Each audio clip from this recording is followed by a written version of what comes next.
Friends എല്ലാവർക്കും നമസ്കാരം. നമ്മുടെ ഇഷ്ട പരമ്പരയുടെ ഇന്നത്തെ വിശേഷങ്ങളിലേക്ക് ഏവർക്കും സ്വാഗതം. എല്ലാവർക്കും നല്ലൊരു ദിവസമാകട്ടെ എന്ന് ആശംസിച്ചുകൊണ്ട് തന്നെ നമുക്ക് വിശേഷങ്ങളിലേക്ക് കടക്കാട്ടോ. അങ്ങനെ നമ്മുടെ മീനുവും ആകാശം തമ്മിൽ സംസാരിച്ചുകൊണ്ട് നിൽക്കുകയാണ്. അപ്പം മീനുവിനാണ് ആകാശിൻ്റെ സംസാരമൊക്കെ കേൾക്കുമ്പോൾ ചിരി വരുന്നുണ്ട്. നന്നായിട്ട് മദ്യപിച്ചിട്ടുള്ളത് കൊണ്ട് തന്നെ ആകാശം പറയുന്നതൊന്നും തിരിയുന്നു പോലുമില്ല. Meenu, you are my soul, you are my light of my life എന്നൊക്കെ പറഞ്ഞ് ഭയങ്കര ഇംഗ്ലീഷിലൊക്കെ സാഹിത്യമൊക്കെ പറഞ്ഞുകൊണ്ടാണ് നമ്മുടെ മീനുവിന് ചുറ്റും ആകാശം നടക്കുന്നത്. അതൊക്കെ കേൾക്കുമ്പോൾ മീനുവിന് ചിരി വരിക. U are my life, U are my all എന്നൊക്കെ പറഞ്ഞ് ഭയങ്കര ഡയലോഗുകളാണ് കേട്ടോ. ഓഹോ, അപ്പം എല്ലാം ഞാൻ തന്നെയാണോ എന്ന് മീന് ചോദിക്കുന്നുണ്ട്. അതെ, നീ തന്നെയാണ് എൻ്റെ ജീവിതം, എൻ്റെ എല്ലാം, എൻ്റെ സർവസ്വവും എന്നൊക്കെ ആകാശ് അപ്പം പറയാം. എന്നിട്ട് ബെഡിലേക്ക് വീണ് പോവാണ് കേട്ടോ. ആകാശിൻ്റെ ആ ഡയലോഗൊക്കെ കേൾക്കുന്ന നമ്മുടെ മീനു ശരിക്കും ചിരിച്ചുകൊണ്ട് നിൽക്കുക. പിറ്റേ ദിവസം രാവിലെ ബാലനാണെങ്കിൽ പത്രമൊക്കെ വായിച്ച് ചായയൊക്കെ കുടിച്ച് ഹാളിൽ തന്നെ ഇരിപ്പുണ്ട്. അപ്പോൾ ആനന്ദാണ് അനിയന്മാരെ വിളിച്ചുകൊണ്ട് ബാലൻ്റെ അടുത്തേക്ക് വരിക. വാട ഇങ്ങോട്ട്, മര്യാദയ്ക്ക് നീയൊക്കെ വന്ന് അച്ഛനോട് മാപ്പ് പറഞ്ഞോ, നീ എന്തൊക്കെ ഇന്നലെ അച്ഛനോട് വിളിച്ചു കൂവിയത് എന്നൊക്കെ ചോദിക്കുക. ആ അപ്പോഴത്തേക്കും പെട്ടെന്ന് ബാലൻ, എന്താടാ നിങ്ങൾ മൂന്നും കൂടി എന്താ ഈ പറഞ്ഞുകൊണ്ട് വരുന്നത് എന്ന് ചോദിക്കുക. അച്ഛാ, ദേ ഇവന്മാരിപ്പം അച്ഛനോട് മാപ്പ് പറയും. എന്തിന്? അവരെന്തിനാ എന്നോട് മാപ്പ് പറയുന്നത് എന്ന് അപ്പം നമ്മുടെ ബാലൻ ചോദിക്കുകയാണ്. പെട്ടെന്ന് ആരും പറയും, അച്ഛാ ഞങ്ങൾ ഇന്നലെ കുടിച്ചിട്ട് ഉള്ളതുകൊണ്ടാണ് അങ്ങനെയൊക്കെ സംസാരിച്ചത്. അച്ഛൻ്റെ മനസ്സ് വേദനിപ്പിച്ചിട്ടുണ്ടെങ്കിൽ ഞങ്ങളോട് ക്ഷമിക്കണം അച്ഛാ എന്ന് പറയാം. എന്താടാ നിങ്ങൾ എന്തിനാടാ എന്നോട് മാപ്പ് ചോദിക്കുന്നത്? സത്യം പറഞ്ഞാൽ ഞാനൊരു നല്ല അച്ഛനേ അല്ല. ആ തിരിച്ചറിവ് എനിക്കിപ്പോഴും ഉണ്ടായിട്ടുണ്ട്. എൻ്റെ ചില എടുത്തുചാട്ടങ്ങൾ, എൻ്റെ ആഗ്രഹങ്ങൾ എൻ്റെ മക്കളുടെ മേൽ എപ്പോഴും അടിച്ചേൽപ്പിക്കാനല്ലേ ഞാൻ ശ്രമിച്ചിട്ടുള്ളത്. അതിൻ്റെ ഫലമല്ലേ ആനന്ദേ നീ ഇപ്പോൾ കിടന്ന് അനുഭവിക്കുന്നേ? നിൻ്റെ ജീവിതം ഇങ്ങനായി പോകാൻ കാരണക്കാരനാരാ? ഈ ഞാൻ തന്നെയല്ലേ എന്ന് ചോദിക്കാം. സത്യം പറഞ്ഞാൽ എൻ്റെ മക്കളുടെ ആഗ്രഹങ്ങൾ എന്താണെന്ന് പോലും ചോദിച്ചു മനസ്സിലാക്കാത്ത ഒരു അച്ഛനായി പോയില്ലേ ഞാൻ. സത്യത്തിൽ അങ്ങനെയാണോ ഒരു അച്ഛനെന്ന നിലയിൽ ഞാൻ ചെയ്യേണ്ടിയിരുന്നത്? നിങ്ങളെയൊക്കെ അടുത്തിരുത്തി എന്താണ് നിങ്ങൾക്ക് ആഗ്രഹം, എങ്ങനെ നിങ്ങളുടെ ജീവിതം മുന്നോട്ട് കൊണ്ടുപോകാനാണ് നിങ്ങൾ ആഗ്രഹിക്കുന്നത് എന്നൊക്കെ ഞാൻ ചോദിക്കണമായിരുന്നു. പക്ഷെ ഒരിക്കൽ പോലും ഞാനത് ചെയ്തില്ല. പഠിപ്പും വിദ്യാഭ്യാസവും ഒന്നും ഇല്ലാത്തവനാ ഈ ബാലൻ. അതുകൊണ്ട് തന്നെ എൻ്റെ മക്കള് നല്ല രീതിയിൽ പഠിക്കണമെന്നും ഉയർന്ന നിലയിൽ എത്തണമെന്നും ഒക്കെ ഞാൻ ആഗ്രഹിച്ചു. അതിനപ്പുറം അവരുടെ ആഗ്രഹങ്ങളോ സ്വപ്നങ്ങളോ ഒന്നും ഈ ബാലൻ കണക്കാക്കിയില്ല. എന്നോട് ക്ഷമിക്കണം മക്കളെ എന്ന് ബാലൻ പറയാണ്. എന്താ അച്ഛാ, അച്ഛൻ എന്തൊക്കെയായി പറയുന്നത് എന്ന് ആനന്ദ് ചോദിക്കുക. ഇന്നലെ കുടിച്ചിട്ട് ഇവന്മാരെന്തേലും വിളിച്ചു പറഞ്ഞെന്ന് കരുതി അച്ഛൻ എന്തിനാ ഇങ്ങനെയൊക്കെ സംസാരിക്കുന്നത്? പിന്നെ എൻ്റെ അച്ഛൻ ആരോടും ഒരു തെറ്റ് ചെയ്തിട്ടില്ല എന്ന് ആനന്ദ് പറയാണ്. പെട്ടെന്ന് ആരിനും പറയും, അതെ ഞങ്ങൾ ഇന്നലെ മദ്യപിച്ചത് കൊണ്ടാണ് അച്ഛാ അങ്ങനെയൊക്കെ പറഞ്ഞത്. അച്ഛൻ്റെ ഭാഗത്തും മാത്രമല്ല ഞങ്ങളുടെ ഭാഗത്തും തെറ്റുണ്ട്. അച്ഛൻ ഒരിക്കൽ പോലും ഞങ്ങളോട് ആഗ്രഹങ്ങളൊന്നും ചോദിച്ചിട്ടില്ല. പക്ഷേ എനിക്ക് എൻ്റെ അച്ഛൻ്റെ അടുത്ത് വന്ന് പറയാമായിരുന്നല്ലോ, ഇന്നതാകാനാ എനിക്ക് ആഗ്രഹം, ഇന്ന വഴിയിൽ പോകാനാണെന്ന്. പക്ഷെ ഞാനും അത് ചെയ്തില്ലല്ലോ. അതുകൊണ്ട് തെറ്റ് എൻ്റെ ഭാഗത്തും ഉണ്ടച്ച എന്ന് ആര്യൻ ബാലനോട് പറയാം. നിങ്ങളെ ഒരിക്കലും എനിക്ക് കുറ്റപ്പെടുത്താൻ കഴിയില്ല മക്കളെ. എപ്പോഴും ചൂരിൽ വെച്ച് പേടിപ്പിക്കുന്ന ഒരച്ഛൻ്റെ അടുത്ത് വന്ന് എന്ത് ധൈര്യത്തിലാണ് നിങ്ങൾ നിങ്ങളുടെ ആഗ്രഹങ്ങളും സ്വപ്നങ്ങളും ഒക്കെ മനസ്സ് തുറന്ന് സംസാരിക്കുന്നത്? അതൊരിക്കലും സാധിക്കില്ലല്ലോ. ഞാൻ നല്ലൊരാളേ അല്ല. ഈ കുടുംബത്തിന് വേണ്ടി അധ്വാനിക്കുന്ന മനസ്സ് മാത്രമേ എനിക്കുണ്ടായിരുന്നുള്ളൂ. അതിനപ്പുറം എൻ്റെ മക്കളുടെ മനസ്സും മനസ്സിലാക്കാൻ എനിക്ക് സാധിച്ചില്ല എന്ന് പറയാം. എന്നോട് ക്ഷമിക്കണം മക്കളെ. ഇനി ആ തെറ്റുകളൊന്നും എനിക്ക് തിരുത്താൻ സാധിക്കില്ലല്ലോ. പോയ കാലം എനിക്ക് തിരിച്ചെടുക്കാനും കഴിയില്ലല്ലോ. ഇനിയുള്ള കാലം ഈ ബാലൻ തെറ്റുകൾ തിരുത്തി ജീവിക്കാനാ ആഗ്രഹിക്കുന്നത്. എൻ്റെ മക്കളുടെ ആഗ്രഹത്തിനൊത്ത് ജീവിക്കാനാ ആഗ്രഹിക്കുന്നത് എന്ന് ബാലൻ പറയാണ്. അത് കേൾക്കുമ്പോൾ 3 പേർക്ക് സങ്കടം വരിക. ആകാശ് പറയും, അച്ഛൻ ഇങ്ങനെ ഒന്നും സംസാരിക്കല്ലേ, അച്ഛൻ ഒരു തെറ്റും ചെയ്തിട്ടില്ല. നല്ല വഴിക്ക് നല്ലത് പറഞ്ഞു തന്നു തന്നെയാണ് അച്ഛൻ ഞങ്ങളെ വളർത്തിയിട്ടുള്ളത്. ആരെയും ചതിക്കാനോ വഞ്ചിക്കാനോ മറ്റുള്ളവരെ പറ്റിക്കാനോ ഒന്നും അച്ഛൻ ഞങ്ങളെ പഠിപ്പിച്ചിട്ടില്ലല്ലോ എന്ന് ചോദിക്കുക. അപ്പോൾ ആനന്ദും അത് ശരിവെക്കും.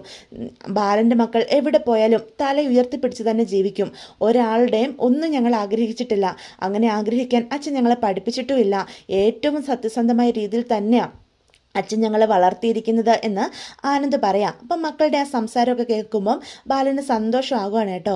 ബാലൻ പറയും, എനിക്കറിയാടാ നിങ്ങളിവിടെ എന്നെ സഹിച്ച് ഇത്ര കഷ്ടപ്പെട്ട് ഇവിടെ ജീവിക്കുവാണെന്ന്. അത് എന്നോടുള്ള സ്നേഹം കൊണ്ടല്ല, മറിച്ച് നിങ്ങളുടെ അമ്മയെ പിരിയാനുള്ള വിഷമം കൊണ്ടാണെന്നൊക്കെ എനിക്കറിയാം. എപ്പോഴും എൻ്റെ ഓരോരോ കാര്യങ്ങൾ നിങ്ങളുടെ മേൽ അടിച്ചേൽപ്പിക്കും. ഞാൻ ആഗ്രഹിക്കുന്ന വഴിക്ക് നിങ്ങൾ ആരും വരാതിരിക്കുമ്പോൾ ഞാൻ കുറ്റപ്പെടുത്തും. എൻ്റെ വായിൽ വരുന്ന ദേഷ്യം മുഴുവനും പറഞ്ഞു തീർക്കും എന്നൊക്കെ ബാലൻ പറയാണ്. ഇല്ല അച്ഛൻ അച്ഛൻ ഞങ്ങളെ വഴക്ക് പറഞ്ഞിട്ടുണ്ട്. അതൊന്നും ഞങ്ങൾ ഒരിക്കൽ പോലും മനസ്സ് വെച്ചുകൊണ്ടിരുന്നിട്ടില്ല. അച്ഛൻ്റെ ഒപ്പം ഉയർന്നെത്താൻ ഒരിക്കലും ഞങ്ങൾക്ക് 3 പേർക്കും സാധിച്ചിട്ടില്ലല്ലോ എന്ന് ആകാശം അപ്പം പറയാം. ഞങ്ങൾക്ക് മനസ്സിലാകുന്നുണ്ട് ഞങ്ങളുടെ തെറ്റ് എന്ന് പറയാം. ഇല്ലടാ, തെറ്റ് ബാലന് സംഭവിച്ചിട്ടുണ്ട്. എൻ്റെ മക്കളോടും ഞാൻ പെരുമാറേണ്ട രീതി ഒരുപാട് മാറ്റം വരുത്തേണ്ടതുണ്ടെന്ന് എനിക്കിപ്പോൾ ബോധ്യപ്പെട്ടടാ. ഇനി ഞാൻ എന്നും നിങ്ങൾക്ക് നല്ലൊരു അച്ഛനാകാൻ ശ്രമിക്കാം എന്ന് പറയാം. ഈ അച്ഛൻ്റെ ഭാഗത്തു നിന്ന് എന്തെങ്കിലും തെറ്റുകൾ സംഭവിച്ചിട്ടുണ്ടെങ്കിൽ അച്ഛനെ എൻ്റെ മക്കൾ തിരുത്തി തന്നാൽ മതി എന്ന് പറഞ്ഞ് 3 പേരും ചേർത്ത് നിർത്തുകയാണ് കേട്ടോ. ആനന്ദ്, നീയും കൂടി ഇങ്ങോട്ട് അടുത്ത് വാടാ എന്ന് പറയാം. അപ്പം ആര്യനും ആകാശമാണ് ബാലൻ്റെ അടുത്ത് നിന്നത്. ആനന്ദ് കുറച്ച് അകലെയാണ് നിന്നേ. അപ്പോൾ ആനന്ദും ആ അച്ഛൻ്റെ തണലിലേക്ക് ചേക്കേറുവാണ്. അങ്ങനെ 3 പേരും അച്ഛൻ്റെ തണലിൽ സന്തോഷത്തോടു കൂടി നിൽക്കുക. സ്വബോധത്തോടെ ബാലൻ ഇത്രയും സ്നേഹത്തോടെ തങ്ങളെ ചേർത്ത് നിർത്തുന്നത് ആദ്യമാണെന്ന് അവരുടെ മനസ്സിലേക്ക് ഇപ്പോൾ കടന്നു വരികയാണ് കേട്ടോ. ഇതേ സമയം കൃഷ്ണമംഗലത്താണെങ്കിൽ രാവിലെ തന്നെ അനന്തനും ചായയൊക്കെ കുടിച്ച് ഹാളിലിരിക്കുന്നുണ്ട്. പെട്ടെന്ന് അച്യുതൻ അങ്ങോട്ട് വരിക. അപ്പം അനന്തൻ ഒരാളെ ഫോൺ വിളിച്ചുകൊണ്ടാണ് ഇരിക്കുന്നത്. ഫോൺ പെട്ടെന്ന് കട്ട് ചെയ്തിട്ട് അവിടെ അനന്തൻ വെറുതെ ഇരിക്കുന്ന കാണുന്ന അച്യുതൻ അടുത്ത് വന്ന് ചോദിക്കും, അല്ല അനന്തേട്ടൻ തിരക്കിലാണോ എന്ന് ചോദിക്കുക. ഇല്ല, എന്താടാ? അത് എനിക്കൊരു കാര്യം പറയാനുണ്ടായിരുന്നു. എന്താടാ കാര്യം? എന്ത് തിരക്കാണെങ്കിലും നിനക്ക് പറയാനുള്ളത് കേട്ടിട്ടേ ഞാൻ ഇനി എന്തിനും ഉള്ളൂ എന്ന് പറയാം. അത് പിന്നെ ഏട്ടാ, നീ ഇവിടെ ഇരിക്കുക, എന്താണെന്ന് വെച്ചാൽ പറ എന്ന് അനന്തനപ്പം അച്യുതനെ അടുത്തിരുത്തിയിട്ട് ചോദിക്കാം. ധർമ്മൻ്റെ കടയുടെ ഉദ്ഘാടനം നമുക്ക് നാളെ നടത്തിയാലോ എന്നാ. കടയുടെ പണികളൊക്കെ ഏകദേശം കഴിഞ്ഞിട്ടുണ്ട് എന്ന് പറയാം. ആഹാ, ഇത്ര വേഗം പണികളൊക്കെ കഴിഞ്ഞോ? നീ ഇത്ര വേഗം എന്നിൻ്റെ പണികളൊക്കെ തീർത്തോടാ എന്ന് ചോദിക്കുക. ഞാൻ കരുതി നിന്റെ വെപ്രാളമൊക്കെ കണ്ടപ്പം എന്തോ രഹസ്യം പറയാനായിട്ടാ നീ എൻ്റെ അടുത്തേക്ക് വന്നത്. ഇത് സന്തോഷമുള്ള കാര്യമല്ലേ? ഇത് എന്നോട് മാത്രം എന്തിനാ പറഞ്ഞത്? എല്ലാവരോടുമായിട്ട് പറയാൻ മേലായിരുന്നോ എന്ന് ചോദിക്കാണ്. അത് പിന്നെ ഏട്ടാ, ഇത് സന്തോഷമുള്ള കാര്യമൊക്കെ തന്നെയാണ്. പക്ഷെ ധർമ്മനെ സംബന്ധിച്ച് ഇതിന് എത്രമാത്രം സന്തോഷം ഉണ്ടാകുമെന്നാ എനിക്കൊരു സംശയം. അതെന്താടാ? അവന് സ്വന്തമായിട്ട് ഒരു കട തുടങ്ങാൻ പോകുന്നതിൽ അവൻ എന്തിനാ സങ്കടപ്പെടുന്നത്? അവനായിരിക്കുമല്ലോ എല്ലാവരിലും കൂടുതൽ സന്തോഷിക്കാൻ പോകുന്നത് എന്ന് ചോദിക്കുക. അത് പിന്നെ ഏട്ടാ, അങ്ങനെ ആയിരിക്കണമെന്നാ എൻ്റെയും ആഗ്രഹം. ഈ കട നമ്മൾ പണിതിരിക്കുന്നത് എവിടെയാണെന്ന് ഏട്ടൻ അറിയാവോ? എവിടെയാടാ? അത് ബാലൻ്റെ കടയുടെ ഏകദേശം അടുത്തായിട്ട് വരും. ബാലൻ്റെ കടയിൽ നിന്നും ഒരു 5 കട അപ്പുറം മാറിയിട്ടാണ് ധർമ്മൻ്റെ കട ഞാൻ കണ്ടെത്തിയിരിക്കുന്നത്. ഏയ്, അത് ശരിയാകില്ല അച്യുത എന്ന് അനന്തനപ്പം പറയാം. അതെന്താ ഏട്ടാ അങ്ങനെ പറയുന്നത് എന്ന് ചോദിക്കാം. എടാ, നമ്മൾ ഈ കട തുടങ്ങി ധർമ്മന് കൊടുക്കുന്നത് അവനൊരു ഉപജീവന മാർഗമാവണം. അവന് ജീവിതത്തിൽ എന്തെങ്കിലും ആയിത്തീരണമെന്നൊരു ലക്ഷ്യബോധം ഉണ്ടാകണം. ആ കടയിൽ നിന്ന് അവൻ ഉയർന്നു വരണം എന്നുള്ള ഒരു ആഗ്രഹത്തോടു കൂടിയല്ലേ. പക്ഷേ നീ ഇപ്പം അവിടെ തന്നെ കട കൊണ്ട് വെച്ച് കഴിഞ്ഞാൽ ധർമ്മൻ സമ്മതിക്കാൻ പോകുന്നില്ല. ഒന്നാമത്തെ കാര്യം അതാ. പിന്നെ അതുമാത്രമല്ല, മറ്റുള്ളവരുടെ മേലുള്ള വാശി തീർക്കാനായിട്ട് ധർമ്മനെ ഉപയോഗിച്ചതായിട്ടേ അവൻ നമ്മളെ കാണത്തുള്ളൂ. അതൊന്നും ശരിയാകത്തില്ലടാ.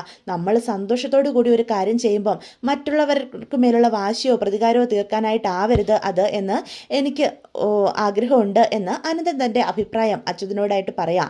ഏട്ടാ, നിങ്ങളൊക്കെ എന്തിനാ ഇങ്ങനെ ചിന്തിക്കുന്നത്?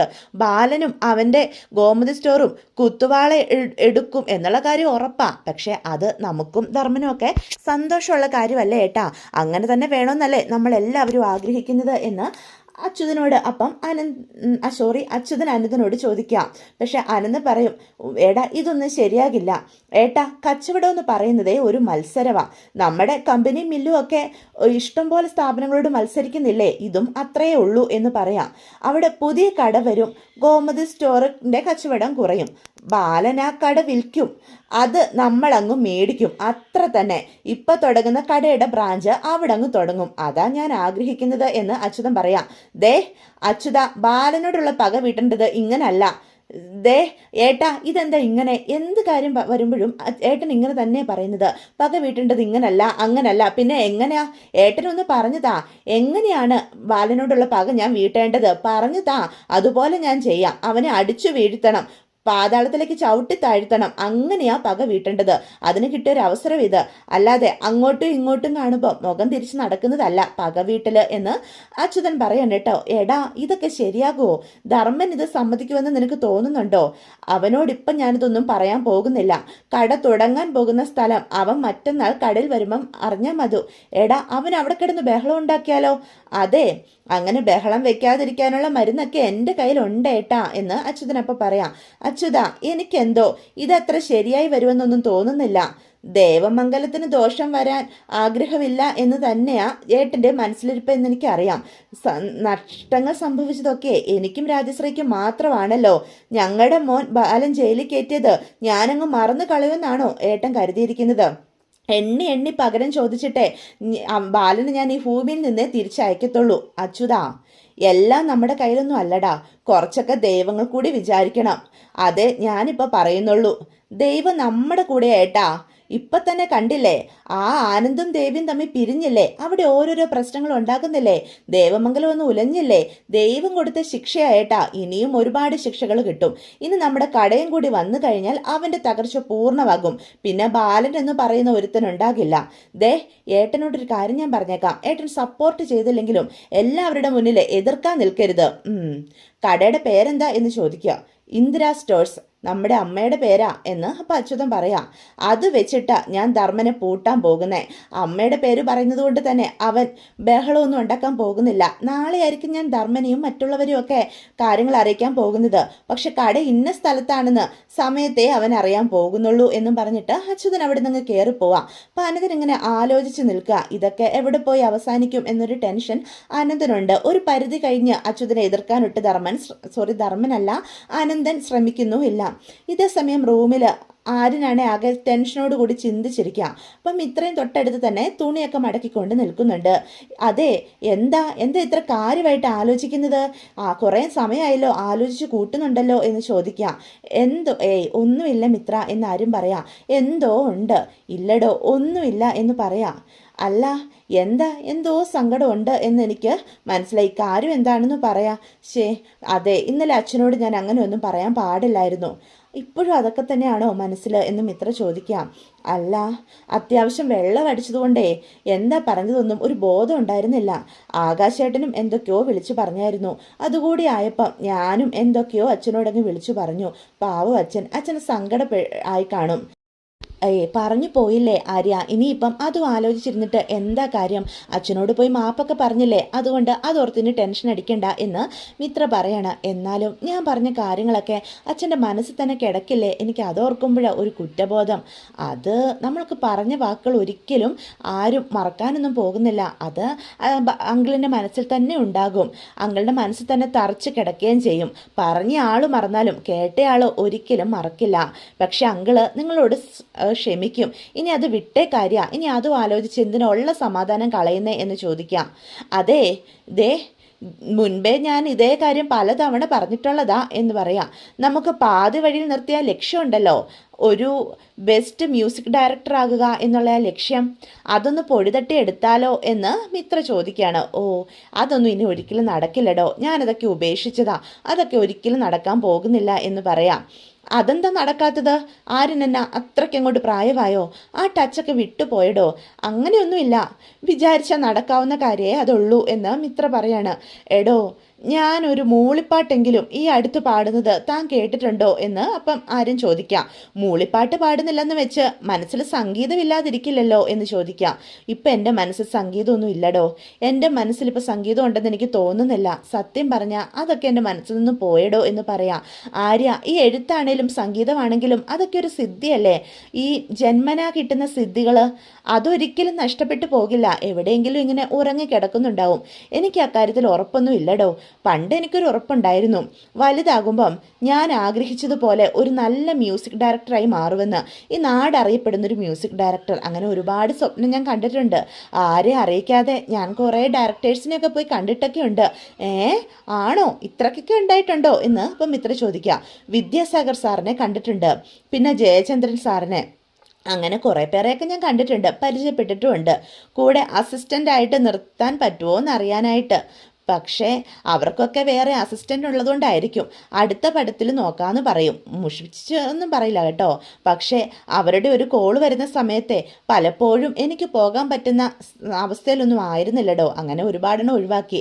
അങ്ങനെ അവസരങ്ങൾ കുറേ നഷ്ടപ്പെട്ടിട്ടുണ്ട് എന്ന് പറയാം. പിന്നെ ലൈഫിലെ ഏറ്റവും വലിയ മെമ്മറി ആയിട്ട് ഞാൻ മനസ്സിൽ വെച്ചിരിക്കുന്ന ഒരു കാര്യമാണ് SPB സാറിനെ നേരിട്ട് കണ്ടത്. SPB സാറിനെ നേരിട്ട് കണ്ടിട്ടുണ്ടോ? SP ബാലസുബ്രഹ്മണ്യത്തിൻ്റെ കാര്യമാണോ ഈ പറയുന്നത്? അതെ, അദ്ദേഹത്തെ തന്നെ. ഒരിക്കൽ അദ്ദേഹം കേരളത്തിൽ വന്നപ്പം ഞാൻ നേരിട്ട് പോയി കണ്ടിട്ടുണ്ട്. അത്രയ്ക്ക് ആഗ്രഹിച്ച് കണ്ട ആളാ. കാലിത്തൊട്ട് അനുഗ്രഹവും മേടിച്ചിട്ടുണ്ട് എന്ന് പറയും. ഇത്രയൊക്കെ നടന്നിട്ട് എന്നോടൊരു കാര്യം പോലും പറഞ്ഞിട്ടില്ലല്ലോ എന്ന് ചോദിക്കുക. എന്നിട്ട് ഇതൊക്കെ പറയാതിരുന്നത് മോശമായി പോയിട്ടോ എന്ന് പറയണം. അത് പലപ്പോഴും പറയാത്തതാ. അതെന്താ പറയാത്തത്? ഇതൊക്കെയല്ലേ പറയേണ്ടത്. ഞാൻ തന്നെ മറന്നുപോയൊരു കാലമാടോ അത്. ഞാനത് വീണ്ടും വീണ്ടും ഓർക്കുമ്പം എനിക്ക് തന്നെ അത് വേദന തോന്നും. ഞാൻ അതൊന്നും ഇപ്പം ആഗ്രഹിക്കുന്നില്ല എന്ന് പറയാണ്. അങ്ങനൊന്നും ഇല്ല എന്ന് മിത്ര പറയാം. എടോ, തനിക്കൊരു കാര്യം അറിയോ? നമ്മുടെ മനസ്സിൽ അടങ്ങാത്തൊരാഗ്രഹം കിടക്കുന്നുണ്ടെങ്കിൽ ആ സ്വപ്നത്തിന് വേണ്ടി പ്രയത്നിക്കാൻ നമുക്ക് അവസരം ഉണ്ടാകുമ്പോഴാണ് നമുക്കതിൽ ഏറ്റവും കൂടുതൽ സന്തോഷം ഉണ്ടാകുന്നത് എന്ന് ആര്യം പറയാണ്. പക്ഷേ ആ സ്വപ്നത്തിൽ മറന്ന് ജീവിക്കേണ്ടി വരുമ്പോഴേ എന്തുമാത്രം വേദനയാണെന്നറിയാവോ? അത് തരുന്നൊരു വേദന, ആ വേദന കുറേ കാലം ഞാൻ അനുഭവിച്ചതാടോ. ഒത്തിരി ഒത്തിരി എന്നെ കുത്തി നോവിച്ചിട്ടുണ്ട്. പിന്നെ പതുക്കെ പതുക്കെ ഞാൻ അതിനോട് പൊരുത്തപ്പെട്ടു. ഇപ്പം എൻ്റെ ഉള്ളിലെ ആ സ്വപ്നത്തിനു മേലെ ചാരം മൂടി. അങ്ങനെ ഒരു ആഗ്രഹമോ സ്വപ്നങ്ങളോ ഒന്നുമില്ല. സ്വപ്നത്തിന് മുകളിൽ മൂടിയ ആ ചാരം നമ്മളങ്ങ് തൂത്ത് കളഞ്ഞു മാറ്റി പത്തരം മാറ്റി തിളക്കത്തിലൂടെ ആ സ്വപ്നം നമ്മൾ വീണ്ടെടുക്കും എന്ന് അപ്പം മിത്ര പറയാം. എടോ, ഇപ്പം അതൊന്നും എൻ്റെ മനസ്സിലില്ല. എങ്ങനെയെങ്കിലും ട്രാവൽ ഏജൻസി ഒന്ന് സെറ്റാക്കി എടുക്കണം. അതൊന്ന് ഓണായി 7-8 മാസം കൊണ്ട് അത്യാവശ്യം ഒന്ന് പച്ച പിടിച്ച് കഴിഞ്ഞാൽ നമുക്ക് വരുമാനമാകുമല്ലോ. പിന്നെ ഈ ജോലിയൊക്കെ വിടാം, ഈ കഷ്ടപ്പാടും കുറയും എന്നാരും പറയും. ട്രാവൽ ഏജൻസി ഒക്കെ ആയിക്കഴിഞ്ഞാൽ ആരും മ്യൂസിക്കിലേക്ക് തിരിച്ചു പോകുമോ എന്ന് മിത്ര ചോദിക്കും. അപ്പം അതിന് മറുപടി ഒന്നും പറയാതെ ചിന്തിക്കുക. എന്നിട്ട് പറയും, നോക്കട്ടെ നോക്കട്ടെ എന്നല്ല, ട്രാവൽ ഏജൻസി ഒക്കെ ആയിക്കഴിഞ്ഞാൽ ആരും പിന്നെ പഴയ സ്വപ്നത്തിലേക്ക് തിരിച്ചു പോകണം. അതെനിക്ക് വാക്ക് താ എന്ന് പറയാം. ആലോചിക്കാം, നമുക്ക് നോക്കാന്നേ. ആലോചിക്കാമെന്ന് പറഞ്ഞാൽ പോരാ, എനിക്ക് വാക്ക് തന്നേ പറ്റൂ, ഞാനില്ലേ കൂടെ എന്ന് മിത്ര ചോദിക്കാം. നോക്കാമെന്ന് പറഞ്ഞില്ലേ എന്നപ്പം ആരും വീണ്ടും പറയണം. എന്നാലും വാക്ക് തരില്ല അല്ലേ എന്ന് ചോദിക്കാം. അതെ, നമുക്ക് കിടക്കാം, ഒരുപാട് ലേറ്റായി, നേരത്തെ എഴുന്നേക്കേണ്ടതല്ലേ എന്ന് ചോദിക്കാം. ആര്യ ആനന്ദേട്ടനോട് സംസാരിച്ചിരുന്നോ എന്ന് മിത്രയപ്പം ചോദിക്കാം. അപ്പം ആര്യൻ അതിനൊരു മറുപടി പറയുന്നില്ല.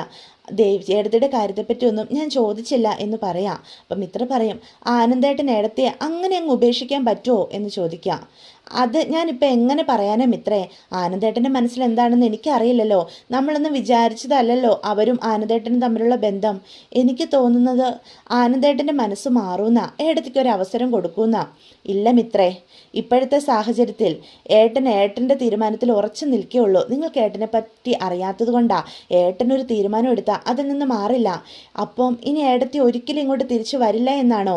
ഏട്ടൻ്റെ ഭാഗത്തു നിന്ന് ചിന്തിക്കുമ്പം ഏട്ടൻ പറയുന്നത് ശരിയല്ലേ എന്ന് ആരും ചോദിക്കാം. സ്വന്തം വീട്ടുകാരുമായി ചേർന്ന് ഏടത്തി ഇത്രയും നാളും ഏട്ടനെ നമ്മളെ ഒക്കെ ചതിക്കുമായിരുന്നില്ലേ എന്ന് ചോദിക്കുകയാണ്. അതിന് അവർക്ക് എന്തു മറുപടി പറയാൻ കഴിയും? ഞാൻ മനസ്സിലാക്കിയിടത്തോളം ഏടത്തെ അറിഞ്ഞുകൊണ്ട് ആരെയും ചതിക്കാനൊന്നും കഴിയില്ല. ഏടത്തി ഒരു പാവമാണ്, സാഹചര്യങ്ങൾ കൊണ്ട് ചെയ്തു പോയതായിരിക്കും എന്ന് പറയാം. എന്ത് സാഹചര്യങ്ങളാണ് മിത്രേ? ഏടത്തിക്ക് ഏട്ടനോടെങ്കിലും എല്ലാം ഒന്ന് തുറന്നു പറയാമായിരുന്നില്ലേ എന്ന് ചോദിക്കാം. ഒക്കെ മറച്ചു വെച്ച് എല്ലാവരെയും ചതിച്ചു. അത്രയും വലിയ വഞ്ചനയല്ലേ അവർ ചെയ്തത്? അങ്ങനെ നോക്കിയാൽ നമ്മളും എല്ലാവരെയും ചതിച്ചവരല്ലേ എന്ന് മിത്രയപ്പോൾ ആരിനോട് ചോദിക്കാം. അല്ല, നമ്മുടെ കല്യാണക്കാര്യം നമ്മളും എല്ലാവരിൽ നിന്നും മറച്ചു വെച്ചതല്ലേ? അതേ തെറ്റ് തന്നെയല്ലേ ഏടത്തെയും ചെയ്തത്? അത് ശരിയായിരുന്നോ എന്ന് മിത്ര വീണ്ടും ആരിനോട് ചോദിക്കാം. നമ്മൾ ചെയ്തതും ചതി തന്നെയല്ലേ? എടോ, നമ്മുടെ കല്യാണക്കാര്യം ഇതുമായി കൂട്ടിക്കൊഴിക്കല്ലേ മിത്രേ? രണ്ടും ഒരുപോലെയാണോ നടന്നത്? നമ്മുടെ കല്യാണത്തെ പറ്റിയുള്ള സത്യങ്ങൾ ഇവിടെ മിക്കവർക്കും തന്നെ അറിയാമായിരുന്നു. അതല്ല പിന്നെ കല്യാണം കഴിഞ്ഞ കാര്യം മറച്ചു വെച്ചത്. ആ സാഹചര്യത്തിൽ അങ്ങനെ ചെയ്യാനേ പറ്റുള്ളായിരുന്നു എന്ന് ആര്യം പറയാം. പക്ഷേ നമ്മൾ ഒരു കാര്യവും പരസ്പരം മറച്ചു വെച്ചിട്ടില്ല. ഇതങ്ങനെയാണോ? ഏട്ടനോടാ എല്ലാ തെറ്റുകളും ചെയ്തത്. എന്നാലും ഡിവോഴ്സ് എന്നൊക്കെ പറയുമ്പം അങ്ങനെ എളുപ്പം തീരുമാനം എടുക്കാൻ പറ്റുന്നൊരു കാര്യമാണോ?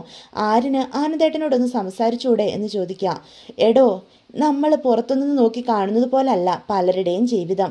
അവർക്കിടയിൽ സംഭവിച്ചത് എന്താണെന്നൊക്കെ, ഏട്ടൻ അനുഭവിച്ചത് എന്താണെന്നും ഒക്കെ അത് ഏട്ടനല്ലേ അറിയൂ. അല്ലാതെ നമുക്കതിനെപ്പറ്റി എന്തെങ്കിലും അറിയാവോ എന്ന് ചോദിക്കാം. ഏടത്തിക്ക് വേണ്ടി സംസാരിച്ച് ഏട്ടനെ സമ്മർദ്ദത്തിലാക്കാൻ എനിക്ക് കഴിയില്ല. ഞാനത് ചെയ്യുകയുമില്ല. എൻ്റെ ഏട്ടനെ വേദനിപ്പിക്കുന്ന ഒരു തീരുമാനം ഞാൻ എടുക്കില്ല എന്ന് ആരും തീർത്ത് പറയാൻ കേട്ടോ മിത്രയോട്. അതോടുകൂടി ഇന്നത്തെ എപ്പിസോഡും അവസാനിക്കുകയാണ്. ഇതൊക്കെയാണ് കേട്ടോ ഇന്നത്തെ വിശേഷങ്ങൾ. വീഡിയോ ഇഷ്ടപ്പെടുവാണെങ്കിൽ ചാനൽ ഒന്ന് സബ്സ്ക്രൈബ് ചെയ്യാൻ മറന്നു പോകരുത്. ലൈക്ക് ചെയ്യാനും